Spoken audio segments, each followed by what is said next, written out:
बिस्मिल्लाहिर्रहमानिर्रहीम अस्सलामुअलैकुम व्यूअर्स, कैसे उम्मीद करती हूँ कि सब ठीक होंगे। शुक्र अल्हम्दुलिल्लाह मैं भी ठीक हूँ। तो व्यूअर्स, जैसे कि आप सब जानते हैं कि आप साथ रेमेडीज़ और रेसिपीज़ शेयर करती हूँ और दुआओं का भी एक सिलसिला शुरू किया हुआ है। तो व्यूअर्स, माशाल्लाह से सर्दियों की आमद है और जनाब नज़ला, खांसी, बुखार, जब मौसम चेंज होता है तो जनाब इम्यूनिटी कमज़ोर की वजह से ये सब चीज़ें जो हैं वो हमारे ऊपर इफ़ेक्ट कर जाती हैं। तो कोई बात नहीं, जब हमारे पास रेमेडीज़ मौजूद हों तो हम उनका एहतमाम करके जनाब अपनी जो है वो बीमारी को ओवरकम कर सकते हैं। तो चलिए आए व्यूअर्स, वक्त ज़ाया किए बगैर वीडियो को शुरू करते हैं। तो व्यूअर्स, आज की जो रेमेडी है मैं ख़ुद भी घर में इस्तेमाल करती हूँ और बहुत ही फ़ायदेमंद रेमेडी है। तो मेरा भी कुछ गला ख़राब हो रहा है तो मैंने इसलिए पहले इसका जो है वो एहतमाम करके रख लिया है। पूरे सीज़न के लिए ये चीज़ें काम आने वाली हैं। तो व्यूअर्स, ये देखें, ये आपको नज़र आ रहे हैं, मैं निकाल के दिखाती हूँ।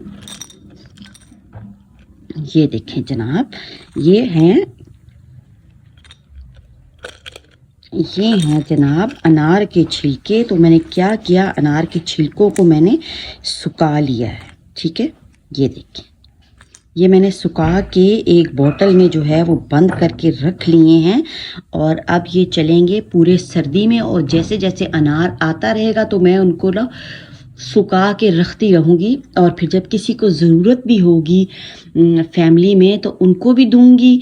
और जनाब, क्योंकि लोगों के पास ये चीज़ें मौजूद नहीं होती ना, तो हम दे देते हैं तो सदका जारिया होता है व्यूअर्स।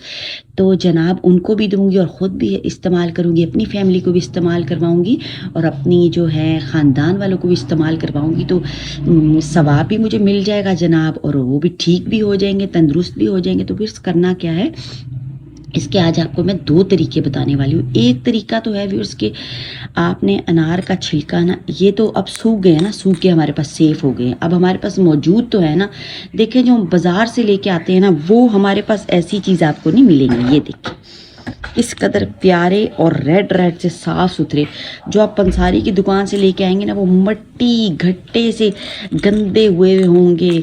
और जनाब हम उनको कैसे पीसेंगे, अब जब सूखी चीज़ होती है उसको धो भी नहीं सकते, तो बड़ा मसला होने वाला है। इसलिए साफ़ सुथरे जब आपके घर में अनार आए ना, तो आप इनको ना सुखा लेना है, ओवन में सुखा लें या एक बास्केट में रख दें। उनको नीचे अखबार बिछा के ना एक बास्केट में ना डाल के रख दें, धूप में रख दें या ऐसे भी रख दें, तो ये सेफ़ हो जाएंगे। बस इसको आपने पीसना है और इसमें थोड़ा सा लाहौरी नमक शामिल करके ना इसका थोड़ा सा ना सफ़ूफ खा लेना है। दूसरा ये है कि इसको जला लेना है बिल्कुल। जब ये जल जाए तो तवे पे रख के ना इसको आप जला लें, हल्की आंच पे ना, जल जाएगा तो ये सेफ़ हो जाएगा।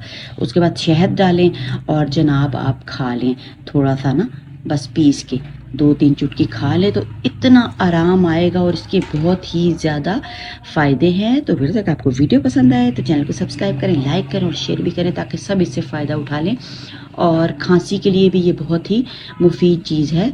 और जनाब खांसी रुक जाएगी, गला भी ठीक हो जाएगा। दीजिए इजाज़त, अल्लाह हाफिज़।